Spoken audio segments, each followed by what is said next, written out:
Hey there, it's Jordan. I am delighted to be joined by Chris.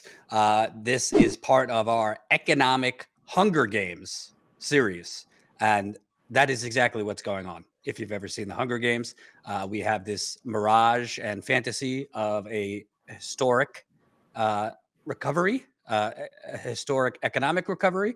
But if you actually go out, take the temperature of actual people, yeah, it's historically bad for a lot of people. And people are now essentially fighting each other for the scraps, which is 30 to 50% rent increases, in addition to a lot of other increases. But Chris, you reached out to me, young guy, but you've had some health stuff come up. And now your state, or excuse me, I believe the Social Security Administration is basically asking you to pay back nearly $10,000 that you shouldn't owe and you don't have. Yeah. I'm have a rare type of muscular dystrophy, and I was on disability for a while until my condition slowly improved, and I was able to find a job that I could work with in tech. Um, and when I was working, after I got my first job, I was supposed to hand in my pay stubs because if you're working on disability, they will knock your pay stubs down a bit if you're making too much.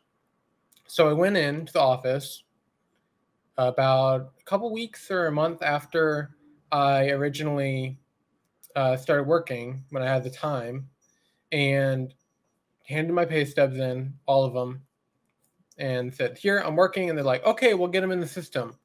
And a month later, oh, I'm still getting my disability money when I never received a letter in the mail.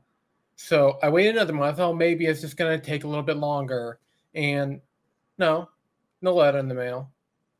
And then the third month, I go in and say, "Here's my pay stubs. You didn't file them." They say, "Oh, well, we'll get right on that."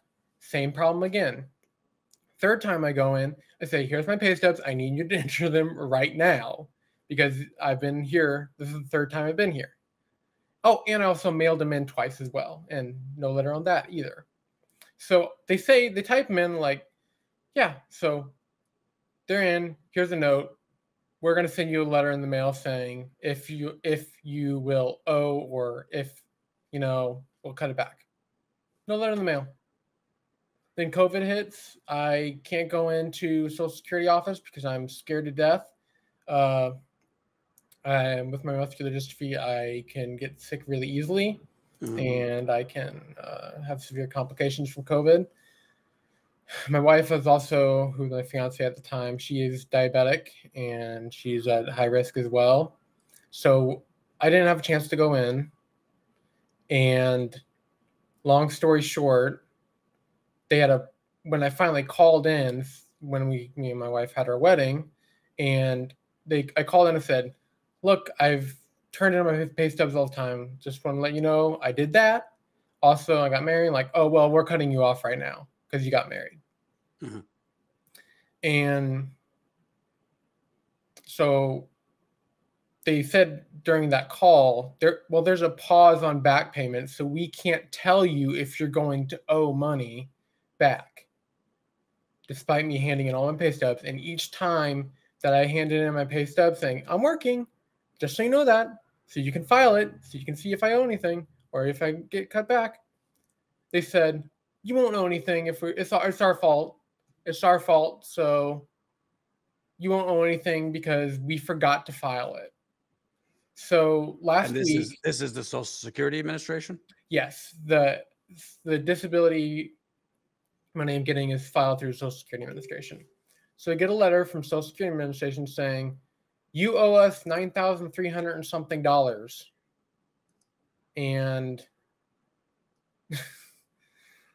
during COVID, I lost my job. Like when the full scale panic hit, I lost my job. My wife had to stop working because she worked retail, and she had to quit working because she was high risk and I was high risk. And we were running out of money we had saved with the job I had. And so we started digging into the money I had, was still getting paid through Social Security, through my disability. Mm-hmm. And now they're saying I owe it back when I just started working last fall. It took a year a year and 6 months, for the economy to recover enough to where I could find a position. Oh, get this. And So you work in IT? yes, Mm-hmm. developer. So get this. I filed anywhere between 200 and 300 job applications after I lost my job in April of 2020. In that year alone. Guess how many interviews I got? 2. Yeah, 2. Wow.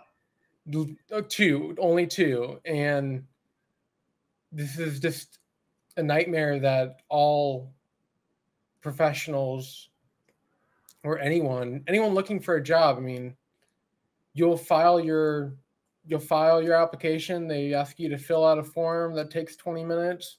You get an auto rejection letter back saying, "Oh, well, we look for someone else." And then a month later, you see the job posted again. It reminds me of the Paycheck Protection Program money that's supposedly the loans are going to be forgiven if they can't fill the position. Right.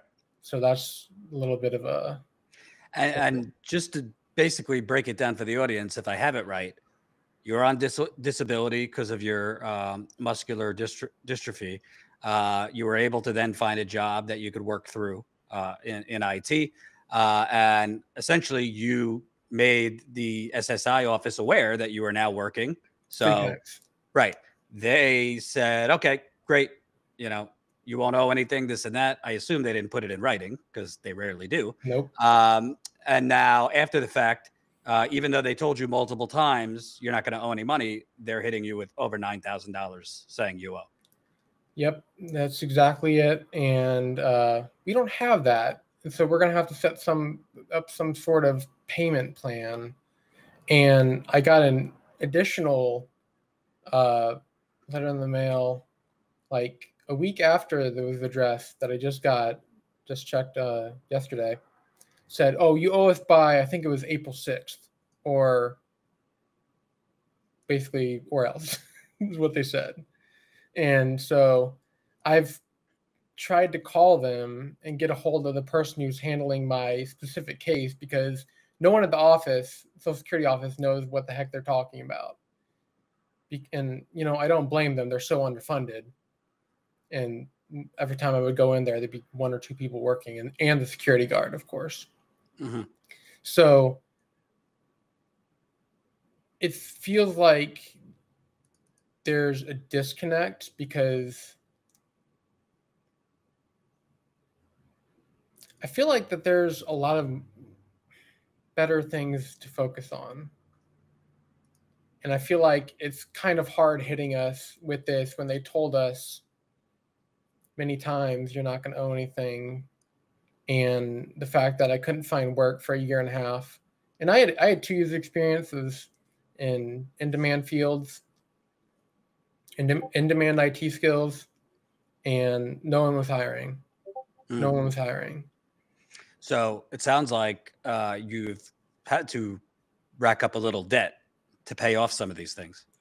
Thank goodness, no debt, but we've drained our savings. Most of our savings are gone that we were saving up for a house. Mm-hmm. So we were maybe 6 months to a year out before COVID hit, to where we'd be able to afford a down payment on a house. And now you're still in an apartment? Mm-hmm. We had get this. We had to move because at our old apartment, the maintenance people were checking out our water heater, and they broke a pipe, and the apartment flooded with like 3 inches of water. And we discovered mold. We stayed at a hotel. We went back the next day when it was dried up, when they took forever to dry it up. And we found mold everywhere under the carpet and under our bed and all that. And we tried to get them to treat it, and they said, "No, you can either just, deal with it, or I don't know." They just apartment wouldn't treat it. So, my wife also has asthma, and with my muscular dystrophy, we didn't want to stay with mold, so we panicked and we had to move. So thank goodness the vaccines were out and we were able to get vaccinated and be safe. But that was just a nightmare. That cost a lot of money, moving van. We had to buy a new bed, a new bed frame, all this other stuff. Almost all new furniture. Our insurance barely paid much, paid about a third of what we had to pay. And with housing costs what they are now, I don't think we're ever going to be able to afford a house unless, I inherit one from one of my parents. Yeah. And what's striking to me is you're a young guy. All we hear about is jobless claims are down, unemployment number is at a low rate, stock market's doing well, and this is a historic economy. But you basically have either through bureaucratic incompetence or just the government, screwing you. You're not the only case. I mean, there's a lot of people who have posted that they're being asked to pay back rental relief money to the state or the federal government. Obviously, people who have been evicted after the rental relief. So all of these things are happening. You're being asked to pay back $9,000 while Biden's budget is calling for over $800 billion for the military. Not to mention all the money we're sending to Ukraine and elsewhere. What are your thoughts? Because, I mean, $9,000 for anyone, much less a young person who has had to dip into savings because of COVID, that's kind of a crisis. Yeah, it really is. And I mean, just think of the military budget every year for as long as I can remember. The House will pass a bill with so much, something already absurd. The Senate will give them more than the president asks for. And this happened under Trump and Biden.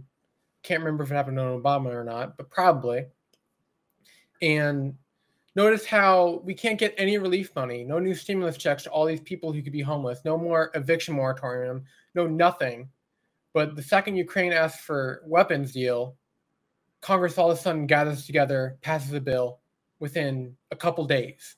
Right. Meanwhile, Build Back Better, which had a lot of great provisions in it before it got destroyed by Dictator Manchin, that's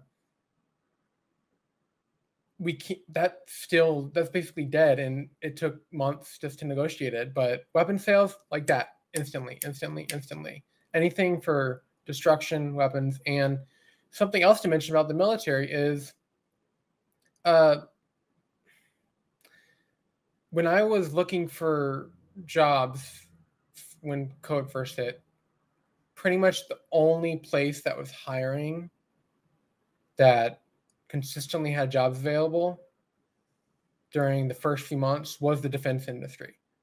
Raytheon, Booz Allen, all these other defense contractors, which also, I bet there's a lot of corruption going on there.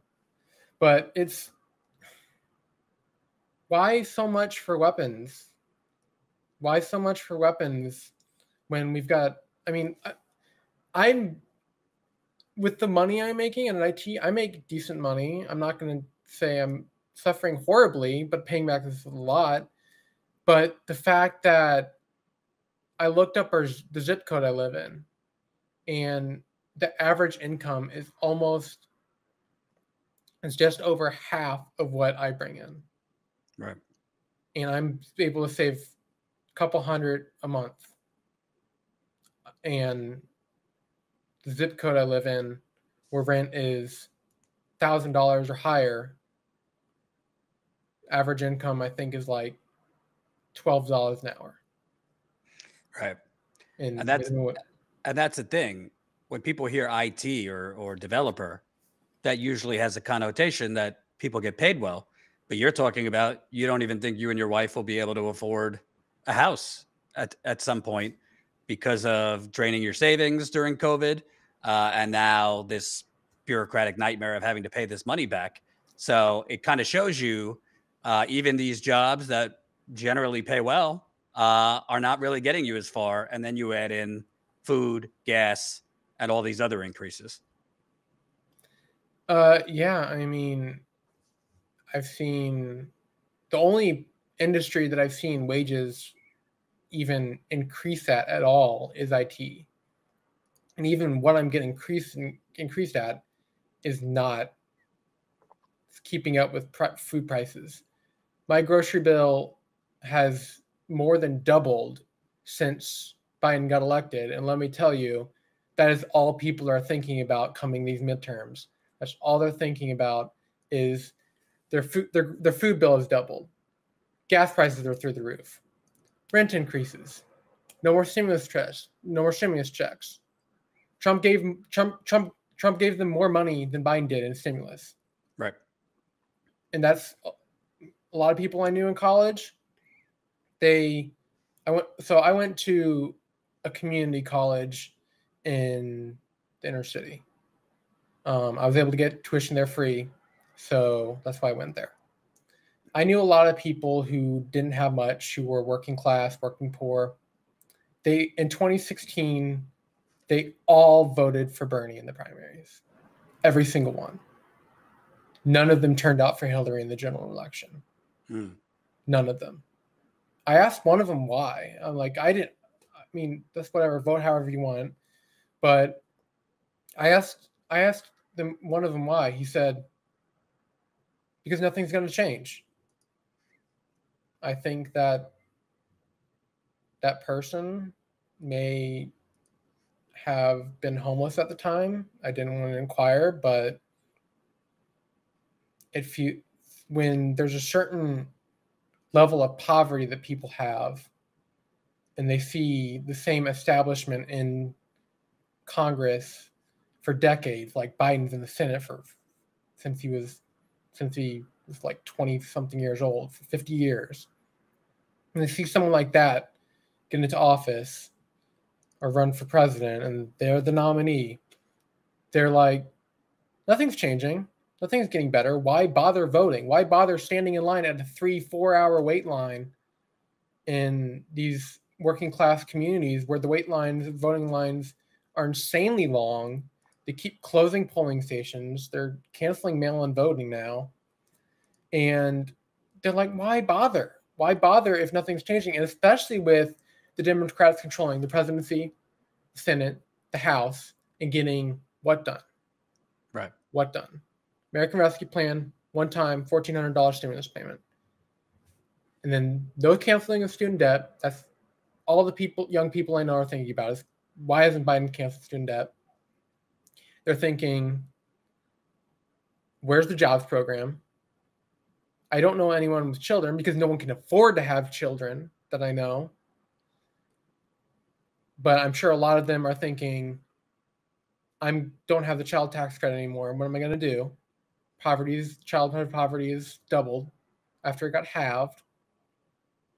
I have family members who want to have kids, but they look at the $10,000 to $20,000 hospital bill just to give birth safely.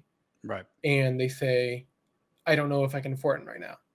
And one of the people who is that is a medical doctor and cannot afford to have a child when that's all she's wanted in her whole life, is to be a mom.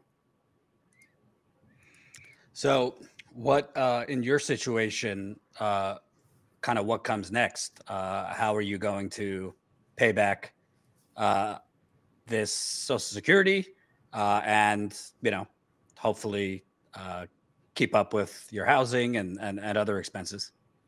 Hope to not have another economic downturn that I lose another job because then I'd be homeless. But I'll have to set up some sort of payment plan, and hopefully it's not too much, but that'll last a year, 2 years, 3 years of paying it back, not putting any money in savings. My wife has been trying. She graduated college and can't get a teaching job because the teaching licenses are so absurd requirements, and the testing companies are a scam. And she can't get her teaching license because the licensing agency can't get it together. So she's having to go back into retail. We're both immunocompromised with health conditions. She's going to have to go back into retail if she can even get a reply from these companies. So she's going to have to go back into that. And hopefully we don't get a breakthrough case while paying back, just to pay back this back. And look, I'm not saying I'm doing horrible. I'll be fine, but it feels like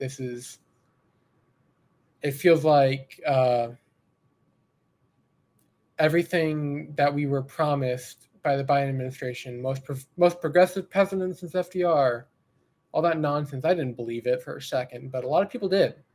Right. A lot of people are going to remember that in the midterms. A lot of people are going to remember that in 2024. Right. And the little faith I have is that activist communities are doing a good job here. The little pushes that we have had, we've had some local groups do some good work, and I don't have any faith coming from the Democrats, God knows the Republicans. I don't think that Squad is doing what they could be doing. I mean, they already folded on the bipartisan infrastructure plan, so I don't think Biden cares about getting anything else done. So I think the Squad lost their one shot at getting Build Back Better passed.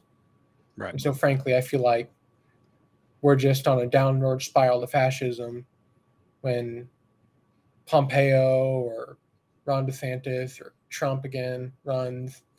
And if they lose in re-election, what's going to happen with the January 6th 2.0?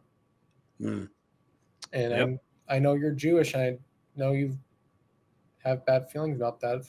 I mean, I don't know how you view the downward spiral of fascism we keep facing, but that's my fear. I don't think it's a downward spiral. I think we've been there for years, personally. I give you standing rock. But that's true. What you're describing, which is essentially a new Gilded Age, is what's emboldening the Republicans to win. Because, like you said, those people who supported Bernie didn't come out for Hillary Clinton for a reason. And, you know, Republicans will rally their base with culture war and all that. And, you know, Democrats will continue to lose more and more young and working class people. But I appreciate you taking the time. Sorry you're going through this. And yeah, we'll keep in touch, man.